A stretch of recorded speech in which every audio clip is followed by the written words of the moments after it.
Hey YouTube, it's Hannah Loba. If you want more MotoAmerica content, check out the new and vastly improved MotoAmerica Live Plus app. It's the only place you can catch all the race action in one place all season long. Click the link in the description below. A front row that says Bobby Fong, Baz, and Gagne with SDK, Cam Peterson, and Herrin. They're just outside of row 2, half a second separating our first two rows. Brandon Poss riding great this weekend with JD Beach and Xavi Flores, Troy Herfoss, Max Flinders, and Ezra Bovier. Go back to row 5. We're going to have Ashton Yates, Benjamin Smith, and Danilo Lewis with Bryce Prince, Richard Kerr, and Nolan Lampkin. And then just a little further back, Meast, Dion Campbell, Arango, Sierra, Bobby Davis, and John Knowles. Manny Segura, Camacho, Pappas, and Stafke are going to be rounding out this field. Big field. Going, revs are up. Here we go. Bobby Fong with a decent launch, but also looked like Cameron Peterson. He sneaks up the inside, and he's going to take over the lead, even though his Yamaha R1 was spinning the rear, getting it done. What a launch from Cameron Peterson on that Attack Performance Progressive Yamaha. The Wrench Motorcycles R1 of Bobby Fong, your pole sitter, slots into second as they head off into turn number 3. And it looks like Sean Dillon Kelly on the Top Pro Racing BMW. So for Sean Dillon Kelly on the EasyHealthPlans.com Top Pro Racing machine, he'll put his bike into third. And with about 7 minutes to go in qualifying this morning, about 6 minutes to go, SDK was P1. And we had this mad thing at the front with Baz, and then Fong ended up getting that first position, as you see him slotting in second. And Greg, look what we see. Some raindrops possibly falling on our screen there. So you have to keep an eye on that. But Cam Peterson, this is what this guy worked hard on so long 2 years ago, getting that jackrabbit start and getting out front early. And he's already opened up the smallest of gaps over Bobby Fong, but it is still a gap. When this race started, it was declared a dry race, so if we do see precipitation in the area and starts to fall, as right now you can look at our temperature, 72 degrees, 55% humidity, but that is going to steadily rise up to about 100% with so much rain in the area as moves are being made back there. So the urgency of this race, but there's nothing you can do when you're doing, you know, the lap times we're doing, and there's 18 laps going. But Bobby Fong looking for a way forward. There's the teammates, Warhorse HSBK Racing Ducatis.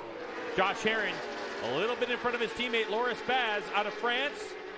And boy, look, Cameron Peterson, we talked about him and his confidence growing and growing. But it's not just that, it's the mobility of his wrist that's helping him twist the throttle. Look at the speed Bobby Fong carried through turn 2 though, Greg. That was impressive as Josh Herrin now tries to slide up the inside of SDK. It's a big weekend, I feel, for Herrin. I think that he can put himself right back in this championship hunt with a couple of good results. SDK fighting back as you'd expect, but it's going to be Herrin. So Herrin's gone by Baz and he's gone by SDK.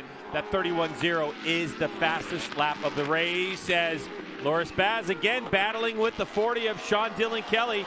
That's for position. A lot of stuff going on as Baz tries to tell SDK, hey, give me a follow. Let's see if we can close the gap, but let's get to Hannah. The team worked really hard after a big crash yesterday to get it suitable and race ready, so there's no problems there at all, but physically he took a really big hit and he's unable to continue. So we'll see if he gets some good rest tonight and give it another go tomorrow. Yeah, so that was the crash that Hannah was talking about, the left part of your screen from yesterday. So Xavi, unfortunate for him, what a rider as he took that big hit. Yeah. And that was down in turn 3. We saw a number of riders do that, as we've also seen JD Beach here go through on Gagne. So it's too bad to see Xavi that way. And look at this, Greg. Bobby Fong has now taken the lead from Cam Peterson. So it's going to be in that turn 4, 5, 6 area that happened. And Herrin knows that when you see a guy get past, you want to strike right away. And you can see him jumping all over the back of Cam Peterson. But look who's in 4th. Right Loris now, Baz.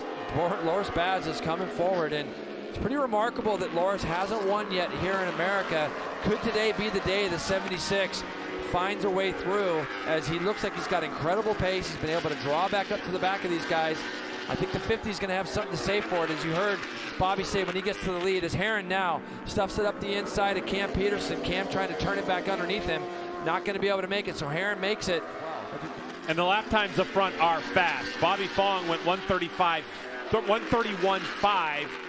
As now Josh Herrin goes up the inside and takes over the lead in Steel Commander Superbike race number 1. So Herrin, you can tell from his body language, is getting really aggressive. And now Herrin's going to try to put some daylight between him and the number 50. But Herron's going to put it down like right now, like a qualifying lap. He's going to try to dart away from these guys, see if he can get any daylight between him and Bobby Fong at all. He came from a long way back as Baz now stuffs it up the inside of Cam Peterson in turn 5. We have seen Loris do that over the years too, when he was here a few years back. And so it's really important to feel and understand the wind. You don't want to definitely run off the racetrack if you're in a corner. But for the moment there, Josh Herron with a bit of a mistake. Now it's a drag race side by side. Fong takes over the spot, but the horsepower of that Ducati holds onto the lead. Time came down a little bit. This is where I said Bobby goes into here really tight. He runs a very tight line into here, and you're going to see that by the time they come through, Josh is in there just a little bit wide on the exit, and Bobby's able to turn that R1 by 2 or 3/10 of a second from when Herron took over the lead. Yep, 32 flat, 32.4, and 32 flat for the guys behind. So as Cam Peterson's having to look up the inside of Baz to snake back that third spot, you can see these 5 have absolutely cleared off. The state bird is in Minnesota, it's the mosquito. And one of the things that riders talk about is the amount of bug hits that they take on that windscreen, and so having tear-offs is really important. But this racetrack, as Cameron Peterson fighting for it, Jay, it's so busy, it's hard to find a place to grab your tear-off. Yeah, it is, as Baz makes that pass again. So yeah, if he can win the race, that's going to go to 16 points. So there's a lot of ramifications for the Wrench Motorcycles rider of Bobby Fong in terms of the points championship. But you can see just up ahead that there is that lap traffic that they're going to have to contend with. And without question, Jason, as you and I have talked about this many times before, where is your bike strong to attack Josh Herron?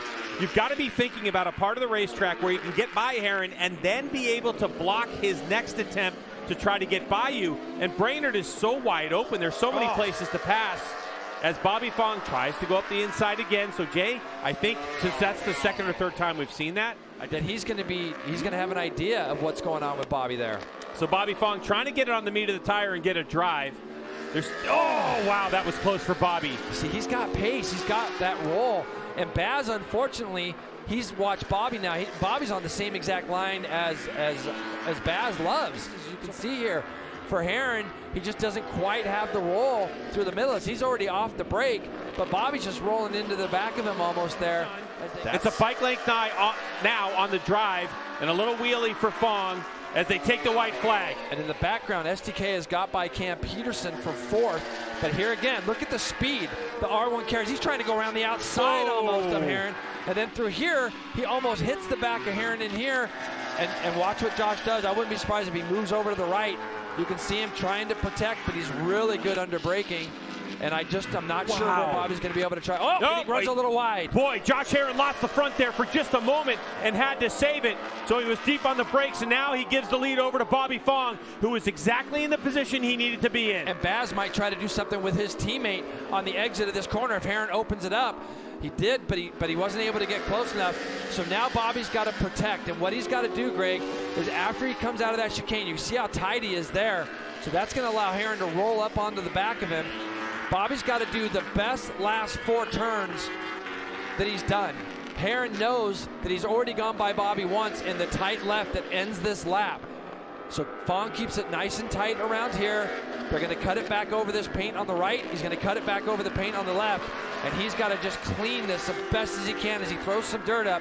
He's not going to know, Greg, that he's got 6 or 8 bike links, and he's going to go into this next left extremely tight. They're not going to have traffic to contend with. Here comes Bobby Fong. He tries to close the door, thinking that Herron's a lot closer than he is. But Fong now gets it back to the right. Is he going to have the drive out and get a nice clean run?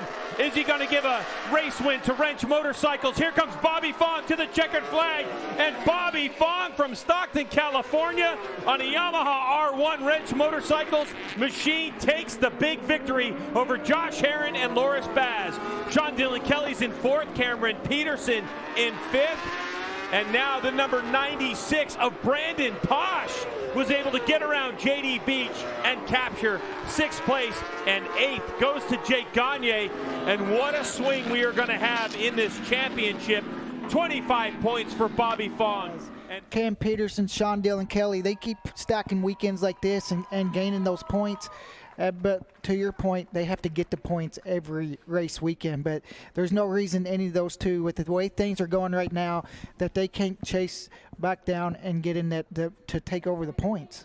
It's Bobby Fong .419 over Heron. Baz was right there at 6th.